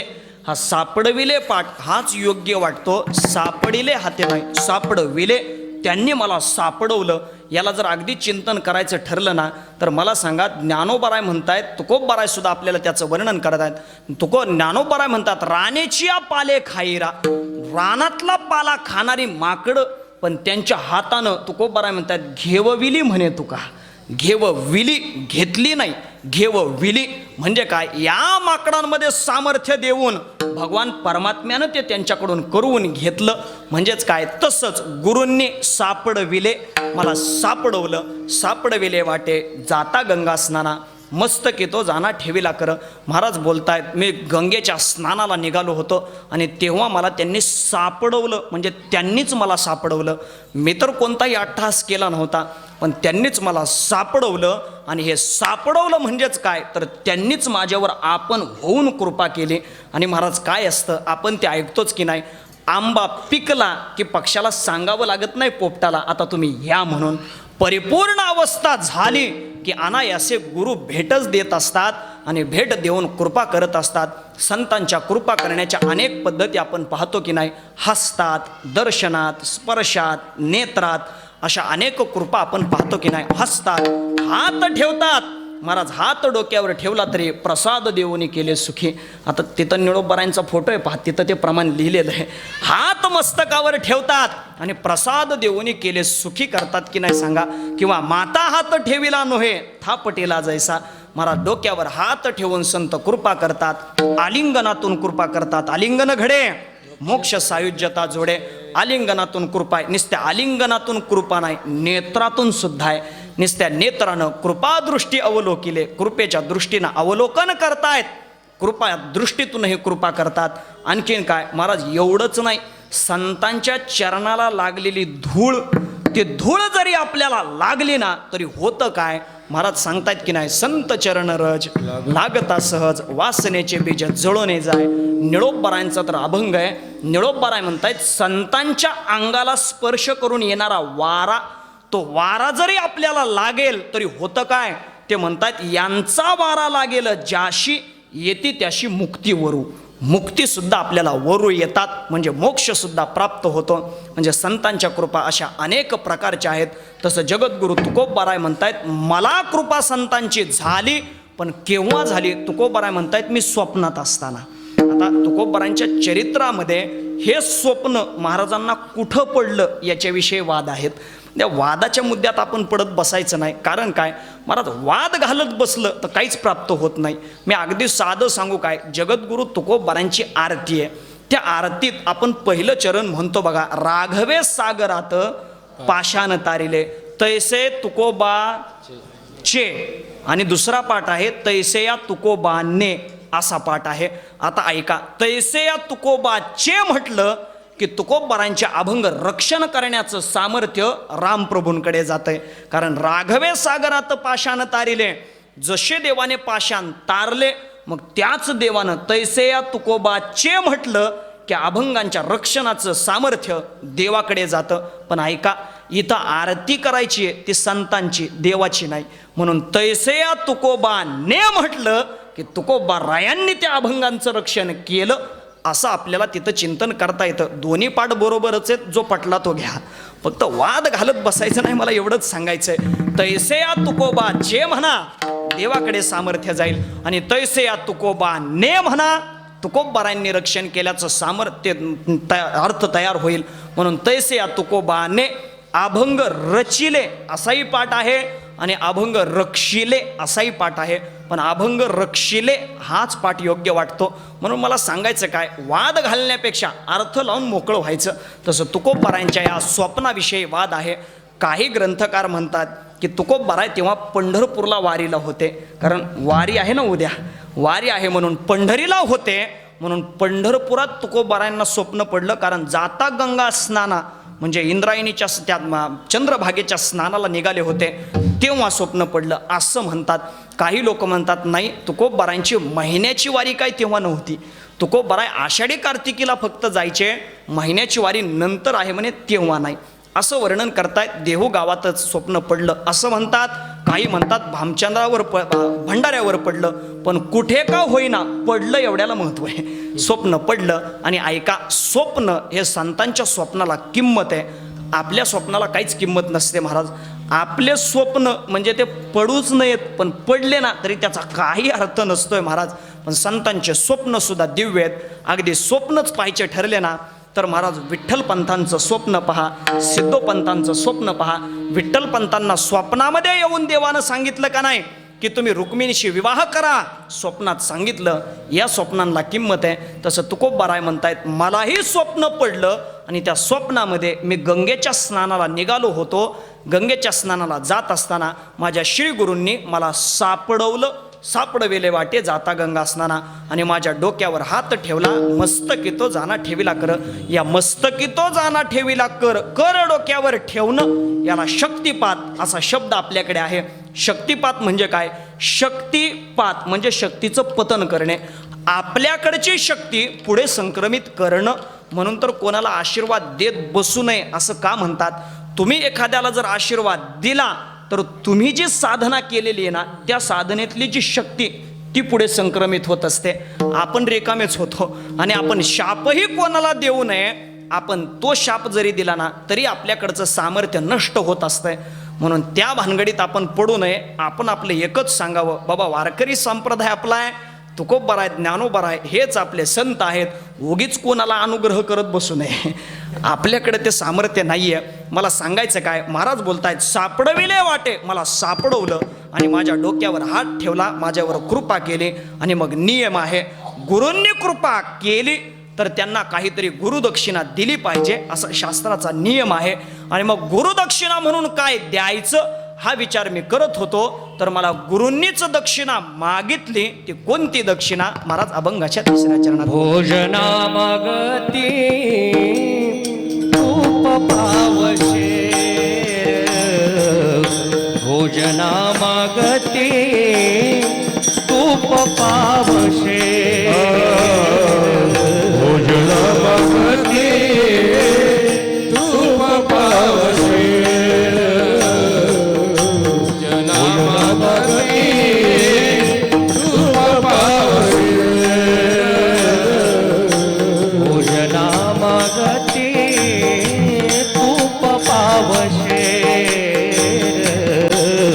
भोजना मागती राम तूप पावशे, भोजना मागती तूप पावशे,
तो अनुग्रह केल्याच्या नंतर जगद्गुरु तुकोबाराय म्हणतायत काहीतरी गुरुदक्षिणा दिली पाहिजे.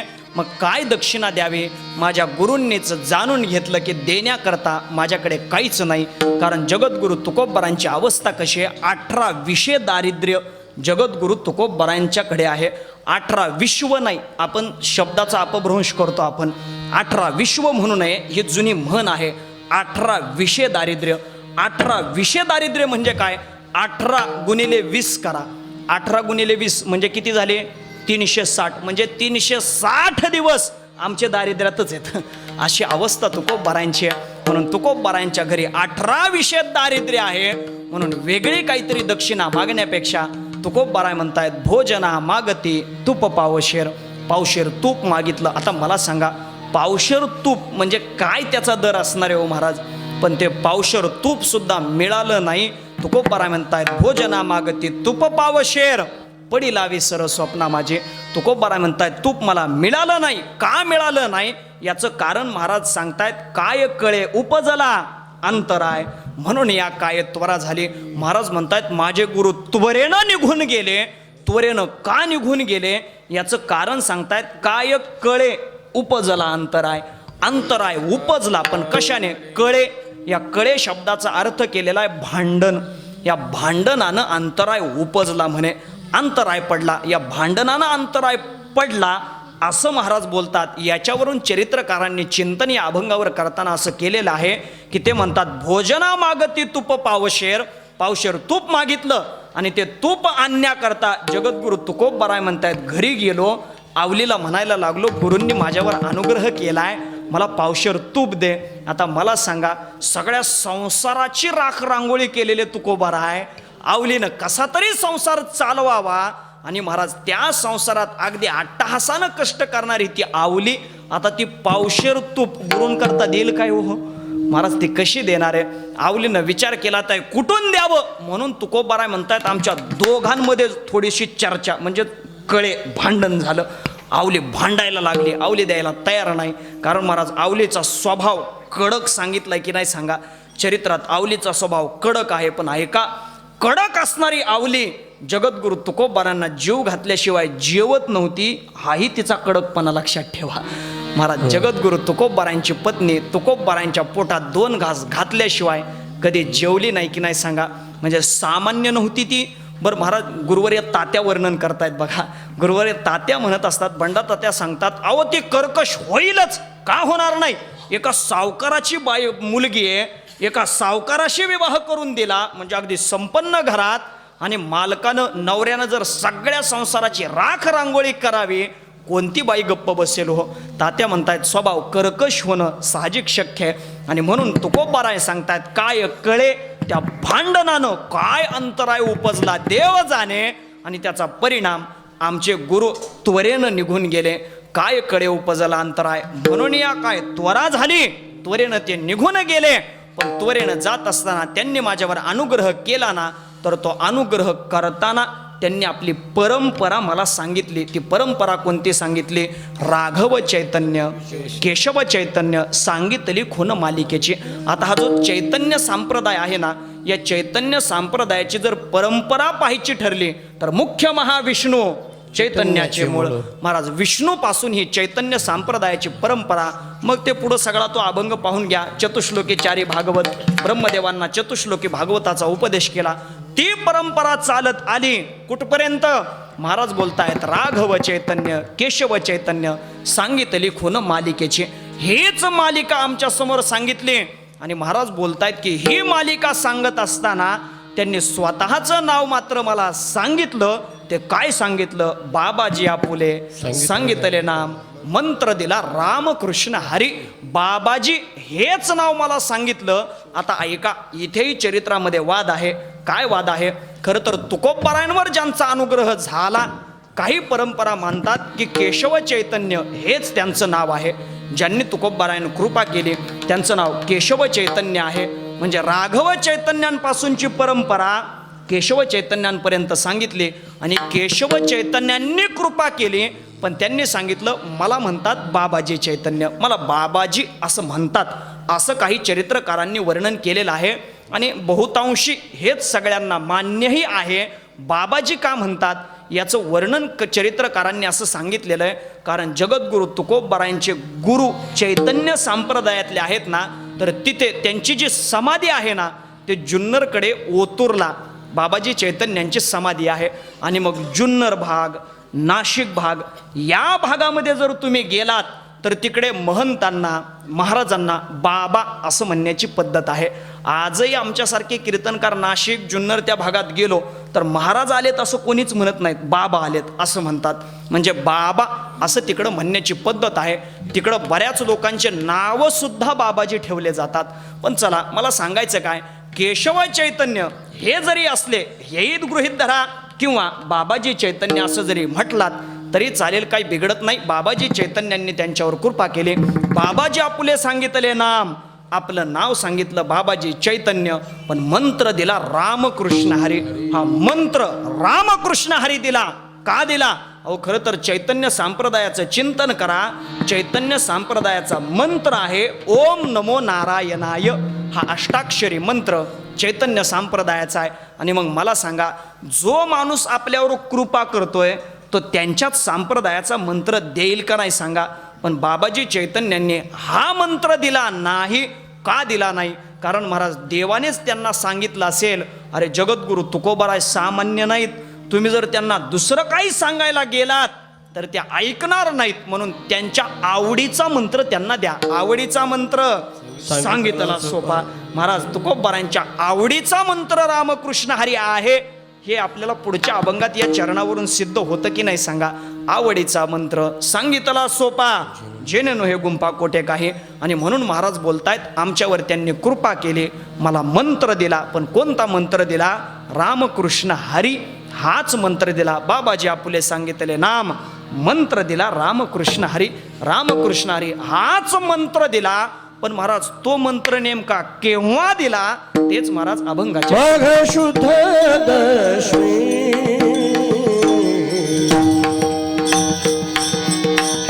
पाहुणे गुरुवार, गुरुवार माघ शुद्ध दशमी पाहुणे गुरुवार, माघ शुद्ध दशमी पाहुणे गुरुवार, गुरुवार माघ शुद्ध दशमी पाहुणे गुरुवार, गुरुवार माघ शुद्ध दशमी पाहुणे गुरुवार, गुरुवार माघ शुद्ध दशमी पाहुणे गुरुवार,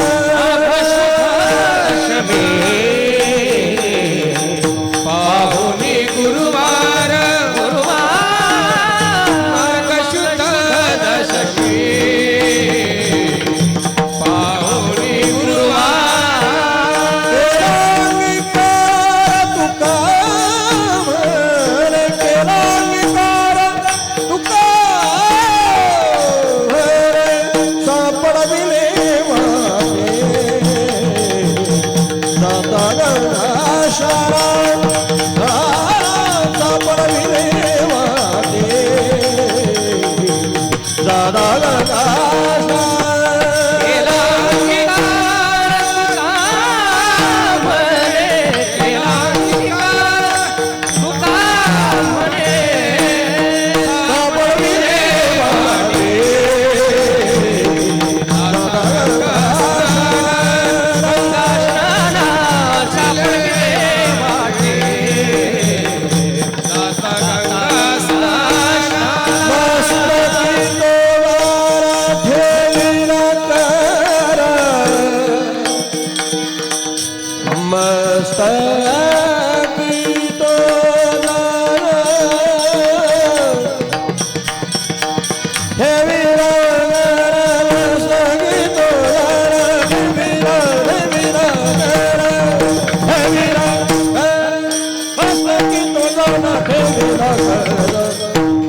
विनाकर मस्तकी तुझारा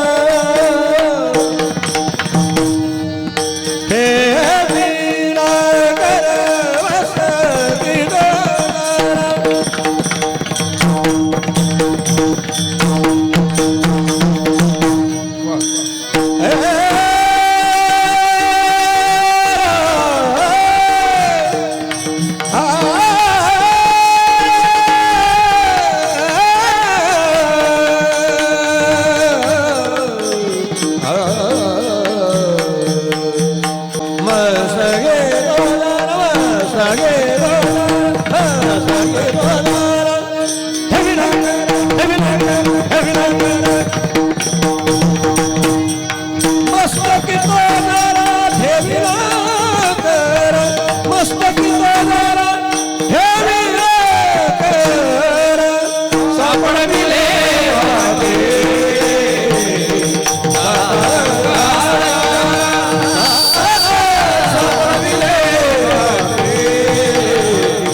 सत्यगुरुराये कृपा मज केली, सत्यगुरुराये कृपा मज केली, परिणाही घडली सेवा काही, सापडविले वाटे जाता गंगा स्नाना, मस्तके तो जाना ठेविला कर. या अभंगाच्या शेवटच्या चरणामध्ये जगद्गुरु तुकोबाराय संतांनी आमच्यावर कृपा केली. बाबाजी चैतन्यांनी मला अनुग्रहित केलं, पण तो अनुग्रहित करण्याचा दिवस कोणता? महाराज सांगतायत माघ शुद्ध दशमी पाहुणे गुरुवार, केला अंगीकार तुका म्हणे. आता इथेही माघ हाही शब्द आहे आणि काही काही अभंगांमध्ये माहू शुद्ध दशमी असाही पाठ आहे. माघ शुद्ध दशमी पाहुणे गुरुवार, केला अंगीकार तुका म्हणे. माघ महिन्यातल्या याच माघ महिन्यातली शुद्ध दशमी, या दशमी तिथीला आजच्या दिवशी जगद्गुरु तुकोबाराय म्हणतायत मला गुरूंचा अनुग्रह झाला आणि म्हणून आज खऱ्या अर्थानं की तुकोबारायांना सद्गुरूंचा अनुग्रह झाल्याचा दिवस हा आज उत्सव आपण करत असतोय. तुकोबाराय बोलतायत सद्गुरूंनी अनुग्रह केला. का अनुग्रह केला? मी प्रस्तावनेत बोलून आलो. सद्गुरूंची कृपा झाल्याशिवाय देवाकडे जाता येत नाही आणि सद्गुरू भेटले नाहीत पण जरी आपण देवाकडे गेलेलो असू तरी सुद्धा आपण तिथे अर्ध ठरण्याची शक्यता आहे. हे आपण लीला म्हणून नामदेवरायांच्या चरित्रातून पाहिलं की नाही सांगा. म्हणजे याच्याकरता सद्गुरूंची कृपा आपल्यावर होणं अतिशय महत्त्वाचं आहे. कारण गुरूंची कृपा झाल्याशिवाय आपल्याला निश्चित साध्य आपण परमात्म्यापर्यंत पोहोचूच शकत नाही. म्हणून सद्गुरूंची कृपा व्हावी. सद्गुरु बिन कोण बताय वाट. महाराज गुरूंशिवाय कोण आपल्याला मार्गदर्शन करणार आहे? गुरु कशा करता लागतात? महाराज गुरु पाहिजेतच. गुरु पाहिजेत कशा करता? व या मृत्यू लोकामध्ये स्वतः परमात्मा जरी अवतीर्ण झाला तरी परमात्मा या गुरूंची परंपरा मोडायला तयार होत नाही. रामप्रभू या पृथ्वी तलावर अवतीर्ण झाले तरी सुद्धा गुरुग्रह गये पढन रघुराई, अल्पकाल विद्या असवाई. महाराज रामप्रभू सुद्धा गुरुग्रह गये, गुरूंच्या घरी गेले की नाही सांगा.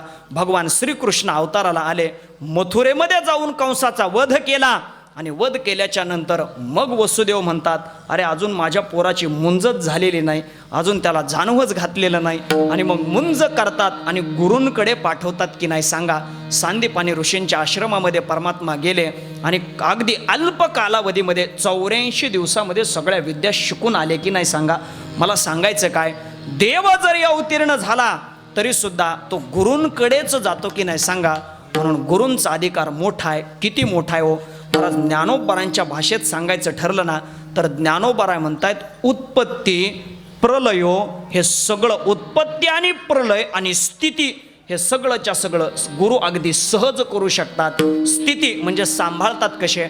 12व्या अध्यायातल्या त्या सगळ्या ओव्या पाहून घ्या. 17व्याचे स्तन्यदेशी अनाहताचा हल्लरुगासी समाधी बोधे निजविसी बुजावुनी म्हणून साधका तू माऊली. आईप्रमाणे सद्गुरू सांभाळतात ना आपल्याला. हे स्थिती आहे म्हणजे स्थिती. आणि उत्पत्ती प्रलय दोन्ही लीलाची करीसी म्हणजे 17व्या अध्यायामध्ये श्री गुरूंचं वर्णन करताना महाराज ज्ञानोबाराय गणपती बाप्पांचं रूपक करतायत आणि सद्गुरूंना नमन करतायत. आणि ते नमन करताना बोलतायत, दैविकी दिठी पाहता सानी म्हणजे गणपती बाप्पांचं वर्णन करताना म्हणतात, गणपती बाप्पांचे सगळे अवयव, सगळी इंद्रिय मोठी आहेत की नाही सांगा. पोट मोठं आहे, कान मोठे आहेत, पण गणपती बाप्पांची दृष्टी ज्ञानोबाराय म्हणतायत ती सानी म्हणजे सूक्ष्म आहे. म्हणून ज्ञानोबाराय बोलतायत, दैविकी दिठी पाहता सानी तरी मिलनोन मिलनी. पण त्या दृष्टीचं सामर्थ्य किती आहे. मिलनोन मिलनी म्हणजे गणपती बाप्पांनी जर डोळे लावून घेतले ना तर सगळ्याच्या सगळ्या सृष्टीचा संहार करण्याची ताकद त्यांच्या दृष्टीमध्ये. आणि परत सृष्टी जर निर्माण करायची असेल तर गणपती बाप्पांनी नुसते डोळे उघडले तरी सुद्धा परत सृष्टी निर्माण होऊ शकते. त्याच गणपती बाप्पांचं रूपक करून ज्ञानोबाराय म्हणतायत, संतांकडे म्हणजेच गुरूंकडे सुद्धा ती अवस्था आहे, ती सामर्थ्य शक्ती आहे. काय शक्ती आहे. तरी मिलनोन मिलनी उत्पत्ती प्रलय दोन्ही लीलाची करीसी म्हणजे अगदी लीलेनं हे गुरु काय करतात, या सृष्टीची उत्पत्तीही करू शकतात आणि सृष्टीचा विनाशही करू शकतात. एक आर्य चाणक्याचं वाक्य सांगतो. महाराज आर्य चाणक्य नावाचा खूप मोठा विचारवंत आपल्याकडे होऊन गेला. महाराज त्या चाणक्याचं वाक्य आहे, गुरु साधारण नहीं होता, प्रलय और निर्माण उसकी गोद में खेलते हैं. तो म्हणतो प्रलय आणि निर्माण हे त्याच्या गोद में खेलते हे म्हणतो, म्हणजे त्याच्या मांडीवर खेळतात ते. सद्गुरूंना जर वाटलं ना निर्माण चांगलं करायचंय तर ते गुरु, साधे गुरु निर्माण करू शकतात. आणि साध्या गुरुला जर वाटलं ना समाजाचं वाटोळं करायचंय तर तो साधा शिक्षक गुरु तो समाजाचं वाटोळंही करू शकतो. मग सामान्य गुरुकडे जर ही शक्ती आहे तर महाराज जे संपन्न असणारे सद्गुरू त्यांच्याकडे हे कृपा काय असणारे सांगा ना. म्हणून सद्गुरूंचं वर्णन जगद्गुरू तुकोबाराय करतायत. परंपरा सांगतात कोणत्या परंपरेचा अनुग्रह प्राप्त झाला. पण काय वारकरी संप्रदायाची दिव्यता आहे बघा, काय क्रांती आहे बघा. नाथ संप्रदायाची दीक्षा असणारे ज्ञानोबाराय, कारण आदिनाथ गुरु सकळ सिद्धांचा. मच्छिंद्राने बोध गोरक्षासी केला, गोरक्ष वळला गहिनी प्रती, गहिनी प्रसादे निवृत्ती दातार. आणि मग ज्ञानदेवा सारं चोजविले. महाराज ज्ञानोबारायांना नाथ संप्रदायाची दीक्षा आहे, पण तरी सुद्धा वारकरी संप्रदायात ज्ञानदेवे रचिला पाया म्हणजे ज्ञानोबाराय आले. खांब दिला असे भागवत, नाथ महाराजांनी भागवत रूपी खांब दिला की नाही. मग तो खांब देणारे नाथ महाराज म्हणजे एकनाथ महाराज, त्यांचा संप्रदाय कोणता आहे. महाराज नाथ परंपरा ही दत्त उपासक परंपरा आहे. म्हणजे दत्तात्रेय भगवान परमात्म्याची उपासना करणारी ही नाथ परंपरा. पण ते सुद्धा वारकरी संप्रदाय. आणि जगद्गुरू तुकोबारायांची क्रांती पहा. चैतन्य संप्रदाय म्हणजे बाबाजी चैतन्यांचा अनुग्रह आहे. मंत्र काय आहे, ओम नमो नारायणाय हा चैतन्य संप्रदायाचा मंत्र आहे. पण तुकोबारायांची क्रांती पहा, आवडीचा मंत्र सांगितला सोपा, रामकृष्ण हरी हाच मंत्र. म्हणजे वारकरी संप्रदाय हा इतका दिव्य संप्रदाय आहे. आणि म्हणून आजच्या दिवशी जगद्गुरू तुकोबारायांना सद्गुरूंचा अनुग्रह झाला. माघ शुद्ध दशमी पाहुणे गुरुवार केला अंगीकार तुका म्हणे.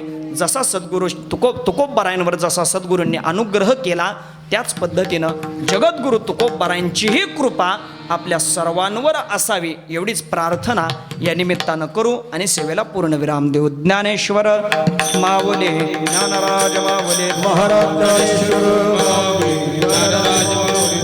ज्ञानेश्वर माऊली ज्ञानराज माऊली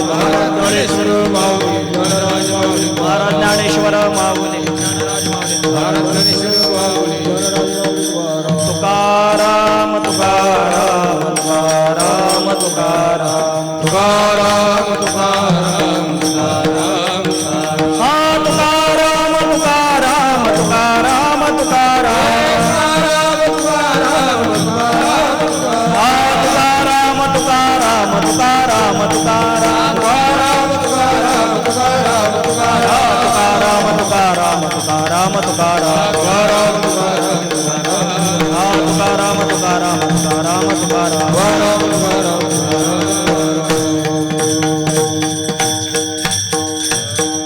झालेली. कोष्टी महाराज हे यूट्यूब चॅनल आजच सबस्क्राईब करा. बेल आयकॉनवर क्लिक करा. शुद्ध सांप्रदायिक चाली, कीर्तनं, प्रवचनं, कथा, पारायणं असे वारकरी संप्रदायाशी संबंधित व्हिडिओ पहा. आपणही पहा आणि इतरांनाही आग्रहपूर्वक सांगा.